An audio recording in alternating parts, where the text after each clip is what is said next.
था। देखो 27 नंबर क्या है, 27 नंबर में है अ फोर्स, एक फोर्स लग रहा है F बराबर KT applied to a block A show in the figure where t is the time in second and force is applied at time t is equal to 0, है ना। तो when the system was at rest which of the following graph correctly give the frictional force on the block as a function of time. तो बता रहा है कि जब तक ब्लॉक रेस्ट पे रहेगा, जैसे तुम यहाँ पे एक ब्लॉक रखा हुआ है, इस पे तुम फोर्स लगाओगे, है ना, और यहाँ पे फ्रिक्शन प्रेजेंट है भाई, म्यू की वैल्यू कुछ होगी, है ना, स्मूथलेस सरफेस नहीं है। तो जब तुम ब्लॉक पे फोर्स लगाओगे तो ब्लॉक आगे जाना चाहेगा, लेकिन एकदम से आगे नहीं जाएगा, है ना, कुछ तो जब जितना फोर्स फ्रिक्शन पीछे फोर्स लग रहा होगा, ठीक है, मैक्सिमम फ्रिक्शन फोर्स लग रहा होगा पीछे, वो कितना लग रहा होगा, एफ लिमिटिंग के बराबर।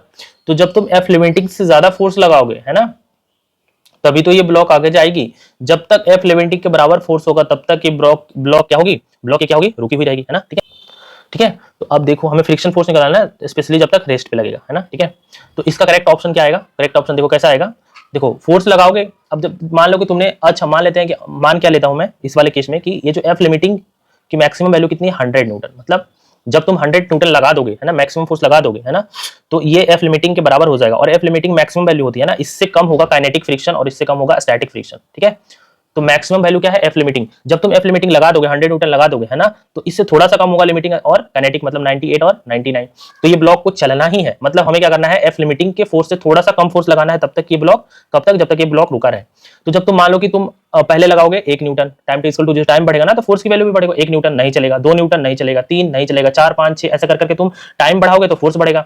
तुम पहुंच गए कितने पे, काइनेटिक के बराबर या स्टैटिक के बराबर, 98 पे पहुंच गए, है ना। तो जब तुम 98 के बराबर फोर्स लगाओगे तो ब्लॉक नहीं चलेगा, है ना, ठीक है। तो देखो ऐसा ग्राफ हमें कौन सा दिख रहा है, 27 नंबर का आंसर हो जाएगा। एक सेकंड, एक तो फर्स्ट सेकंड, एक और देख लो इसमें कौन सा ग्राफ है, थर्ड एंड फोर्थ, ठीक है। तो देखो फोर्थ वाला तो 100% रॉन्ग है ना, ठीक है, क्योंकि इसमें फोर्स बढ़ा है और फिर बोला है ऐसा कुछ ग्राफ नहीं होगा ना। देखो थर्ड वाला, मोस्ट ऑफ द कंफ्यूजन क्या होता है फर्स्ट वाले में और थर्ड वाले में। देखो थर्ड वाला आंसर इसलिए नहीं होगा कि ये जो फोर्स की जो वैल्यू बढ़ी है ना, ये फोर्स की वैल्यू बोल रहा है वहां पे बढ़ेगा फिर घटेगा, ऐसा नहीं होगा, है ना, ठीक है।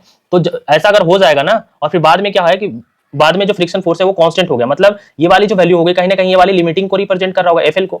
जब तुम एक बार एफएल 2 दे दोगे ना तो ब्लॉक को चलना तय है ना। तो ये वाला गलत रहेगा, ये रुकने का कंडीशन नहीं है, ब्लॉक इसके बाद क्या होगी, चलने लगेगी, ठीक है। तो हमारा कौन सा आंसर आ जाएगा, फर्स्ट, मतलब कि यहाँ पे इतना लगेगा फोर्स, उसके बाद क्या हो जाएगा, कांस्टेंट लगने लगेगा फोर्स, है ना, मतलब काइनेटिक फ्रिक्शन लगने ही लगेगा, ठीक है। तो रुकने के लिए